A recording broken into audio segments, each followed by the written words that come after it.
when she got tired of my God and religion,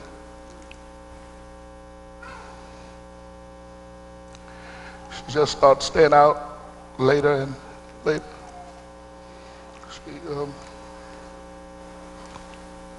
And then she stayed out all night.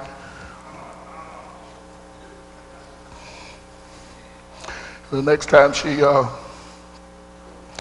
stayed out 3 nights. No call, no show. Next time it was a week. Finally, she just didn't come back.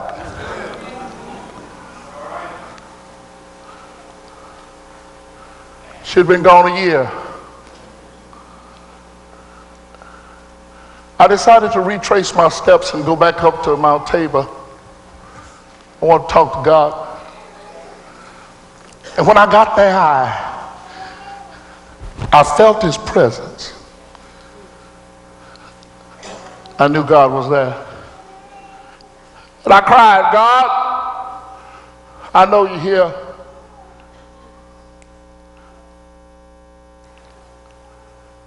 You knew she was going to do this, didn't you? You knew she was going to break my heart. You knew she was going to walk away from her husband and her children. You knew that.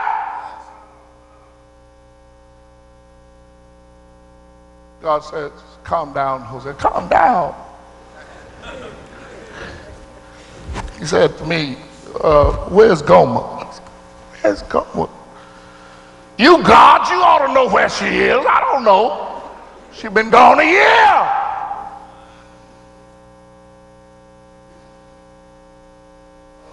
He said, how do you feel about her? I said, do you know how she played me? He said, yeah, but that's not what I asked you. I asked you, how do you feel about her? I said, do you know I'm the laughing stock of the prophetic fraternity? They around there making up songs about me. I've been ostracized, stigmatized, and criticized as a lover of illicit women. He said, I know that, but that's not what I asked you. I want to know how you feel about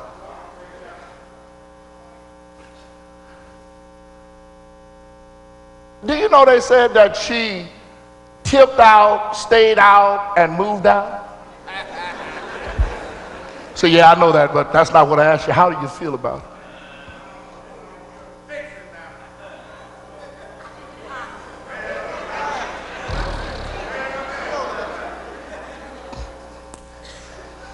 Are we alone?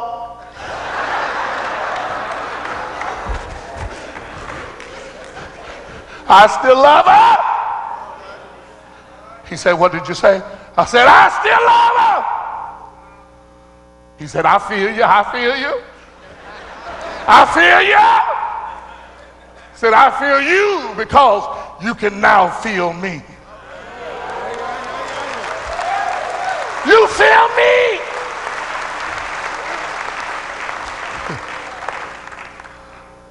God said, listen, Hosea. I had to send you through the crucible of domestic difficulty in order to get you ready to represent me. Now you are ready. Get off this mountain and go tell Israel that God said he doesn't want a divorce.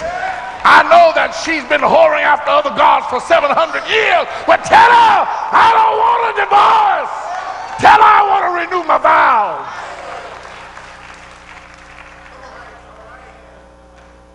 Tell her, if my people who are called by my name shall humble themselves, seek my face, then will they hear from heaven, and I'll heal the land. Tell them, you should have seen me getting off that mountain. Just as I hit and got ready to run, he said one other thing, one last thing. I said, what is that, God? He said, you do know that I not only had to deal with the unloveliness of an unfaithful wife, I also had to deal with the unloveliness of an unforgiving husband. He said, I want you to marry her. You see, I always understood why she needed me, but I didn't understand why I needed her. I understood why the devilish needed the divine, but I didn't understand why righteousness needed to have contact with wretchedness. He wanted me to know God's unfathomable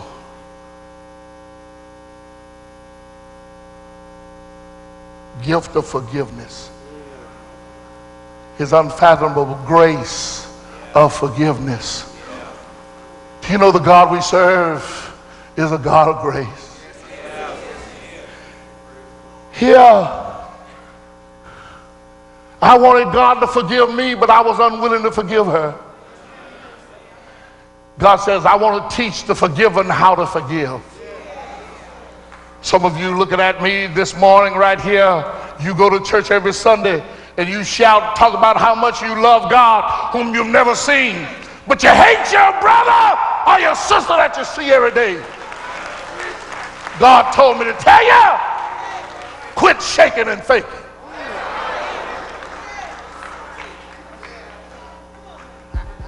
If you can't love the people you see, you're certainly not going to love him. Well, I learned one quick thing and then I've got to go. I learned righteousness without love is nothing more than self-righteousness.